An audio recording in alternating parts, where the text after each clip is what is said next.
Assalamualaikum warahmatullahi wabarakatuh. Perkenalkan, nama saya Dina Nurah dengan NIM 6120 1230 637. Di sini saya akan menjelaskan tentang riset operasi.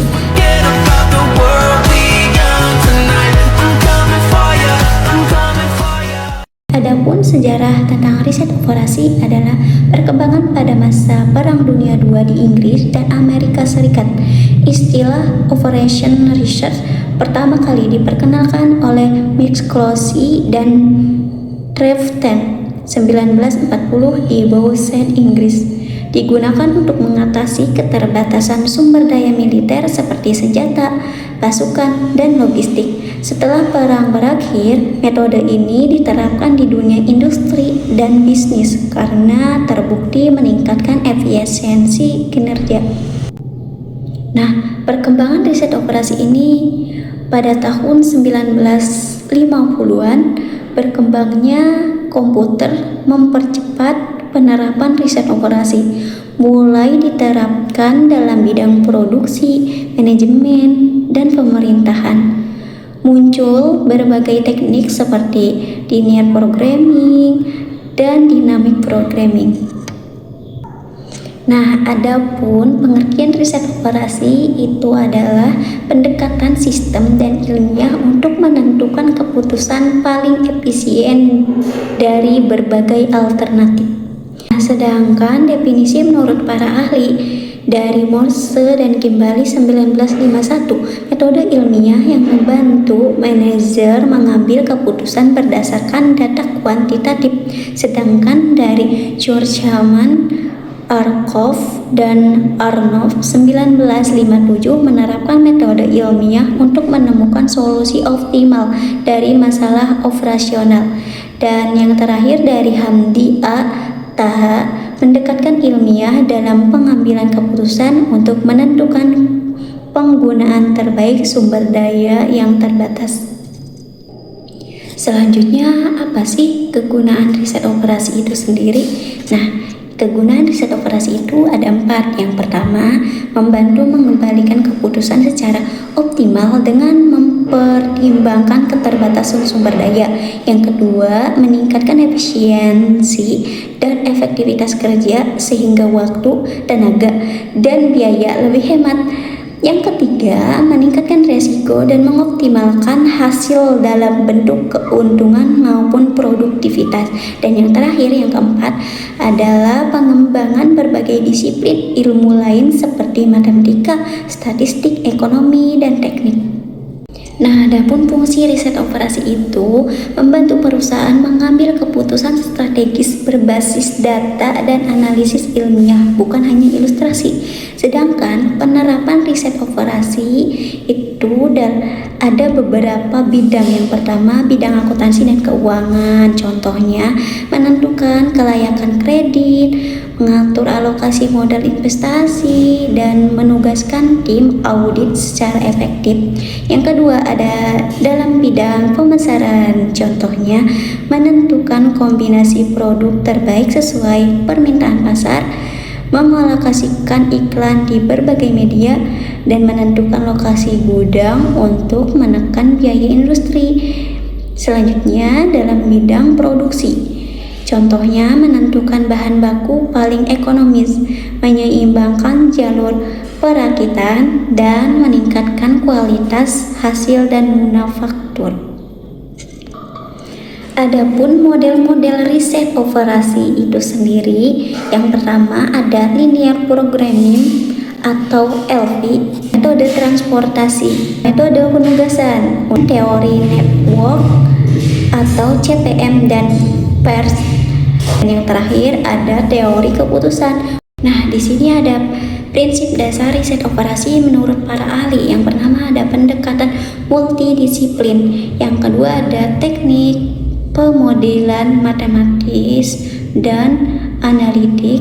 Yang ketiga ada pengambilan keputusan berbasis objektif mode. Yang terakhir ada menjawab permasalahan nyata secara optimal, bukan sempurna. Adapun proses tahapan riset operasi, yang pertama ada pengenalan masalah, identifikasi masalah dan variabel utama. Yang kedua ada pembentukan model atau pemilihan model perseptentasi sistem nyata atau ikonis, analog atau matematis. Yang ketiga ada penyelesaian model atau penggunaan teknik analitik, numerik atau simulasi untuk memperoleh solusi.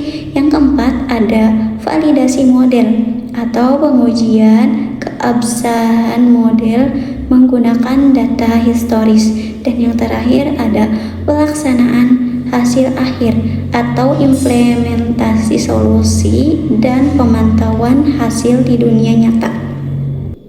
Nah, adapun model-model riset operasi dan karakteristiknya. Yang pertama ada ikonis atau fisik.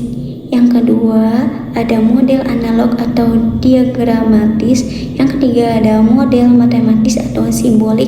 Yang keempat ada model deterministik. Yang kelima ada model heuristik. Nah, sedangkan ikonis atau fisik itu presentasi fisik sistem nyata, contohnya maket, foto, histogram. Terus analog diagramatis itu menggambarkan sistem lewat simbol atau diagram. Terus ada matematis dan simbolik, itu persepsi melalui persamaan matematis yang menghubungkan variabel keputusan, fungsi tujuan, dan kendala. Di sini ada deterministik, itu situasi dengan kepastian mudah dimanipulasi, misal programmer linear. Dan yang terakhir ada heuristik, digunakan pada masalah kompleks yang tidak bisa diselesaikan secara analitik, pengandalan aturan praktis atau intuisi.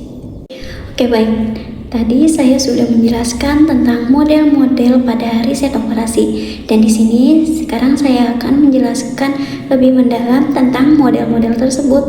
Nah, yang tadi kan yang pertama tentang program linear, sedangkan pengertian dari program linear tersebut adalah salah satu metode terpenting dalam bidang riset operasi dan matematika, terapan yang digunakan untuk mengoptimalkan suatu hasil, baik maksimalkan atau meminimalkan, berdasarkan serangkaian kendala atau batasan yang ada. Nah, program linear biasanya digunakan untuk memecahkan masalah alokasi sumber daya yang terbatas secara efisien di berbagai bidang, terutama dalam bidang bisnis dan industri.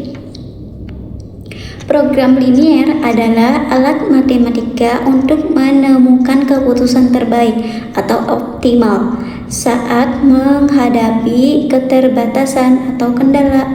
Nah, adapun sifat-sifat pada program linear ini adalah suatu kasus dapat ditentukan dengan menggunakan beberapa cara.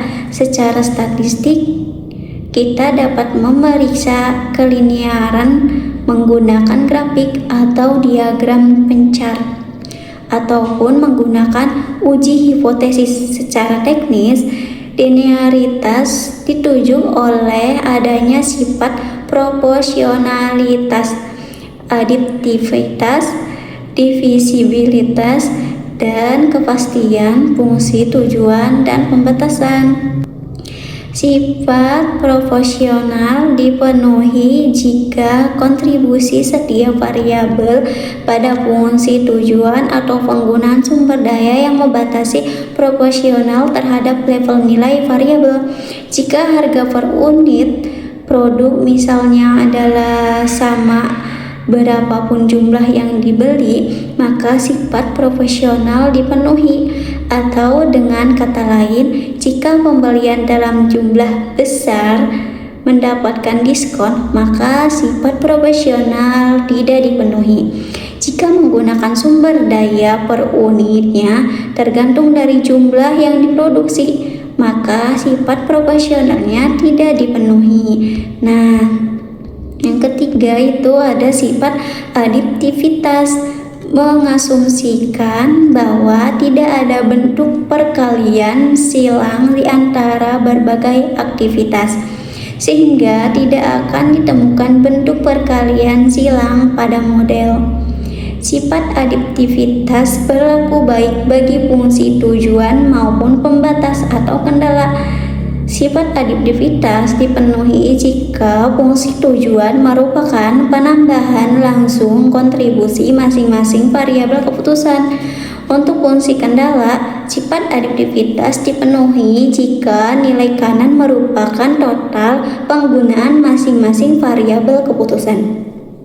Jika kedua variabel keputusan misalnya mempresentasikan dua produk distribusi di mana peningkatan volume penjualan salah satu produk akan mengurangi volume penjualan produk lainnya dalam pasar yang sama, maka sifat adiktivitas tidak dipenuhi. Nah, yang terakhir ada sifat divisibilitas. Berarti unit aktivitas dapat dibagi ke dalam sembarang level fraksional sehingga nilai variabel keputusan non-integer dimungkinkan. Selanjutnya ada formulasi model program linier.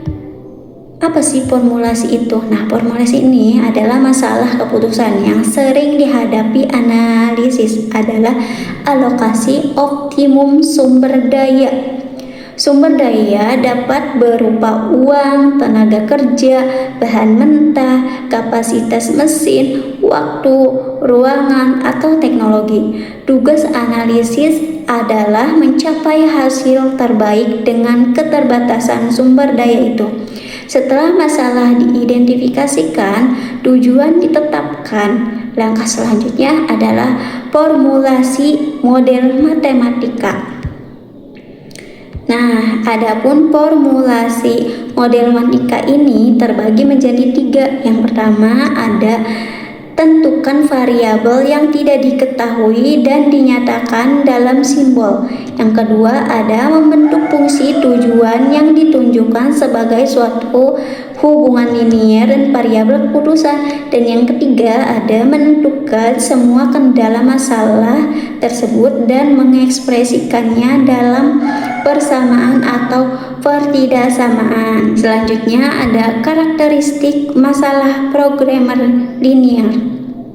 Yang pertama ada fungsi tujuan, terus kendala linier, variabel keputusan, non-negativitas, adanya tujuan yang jelas, proporsionalitas, aditivitas, keterbatasan sumber daya, dan yang terakhir solusi optimal di titik sudut. Baik, selanjutnya ada model transportasi. Model transportasi ini adalah salah satu model dalam riset operasi yang digunakan untuk menentukan cara paling efisien dalam mendistribusikan barang dari beberapa sumber atau supply ke beberapa tujuan atau demand dengan biaya seminimal mungkin. Model ini membantu mengambil keputusan dalam mengatur alokasi sumber daya agar kebutuhan di setiap tujuan terpenuhi tanpa melebihi kapasitas yang tersedia di setiap sumber. Nah, adapun manfaat dan tujuan model transportasi itu memiliki peran penting dalam membantu pengambilan keputusan yang berkaitan dengan distribusi barang atau sumber daya. Manfaat utama dalam model ini adalah memberikan solusi yang efisien untuk meminimalkan biaya transportasi dan mengoptimalkan penggunaan sumber daya yang tersedia. Dengan menggunakan pendekatan matematis, model transportasi dapat membantu perusahaan atau organisasi dalam menentukan jumlah dan pola distribusi terbaik secara sistematis.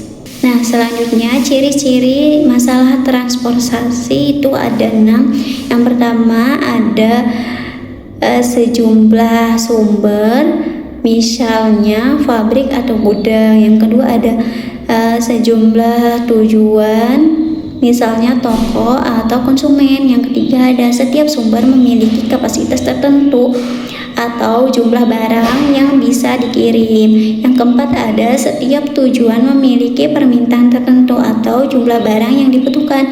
Yang kelima ada tersedia biaya transportasi per unit antara setiap sumber daya dan tujuan. Dan yang keenam, ada tujuannya adalah minimalkan total biaya pengiriman. Nah, adapun jenis-jenis masalah transportasi itu ada 3. Yang pertama ada masalah transportasi seimbang, yang kedua ada masalah transportasi tidak seimbang, dan yang terakhir ada masalah transportasi maksimal.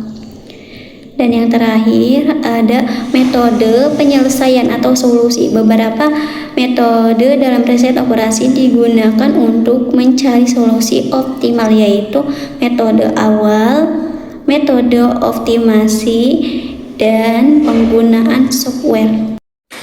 Jadi dapat disimpulkan bahwa riset operasi adalah metode ilmiah yang berfokus pada pencarian solusi terbaik dari berbagai alternatif keputusan. Awalnya dikembangkan untuk kebutuhan militer, kini digunakan luas dalam industri, bisnis, dan membantu organisasi mencapai tujuan secara efisien dengan sumber daya terbatas. Dengan dukungan teknologi dan komputerisasi modern, penerapan riset operasi semakin luas dan berperan penting dalam menghadapi global.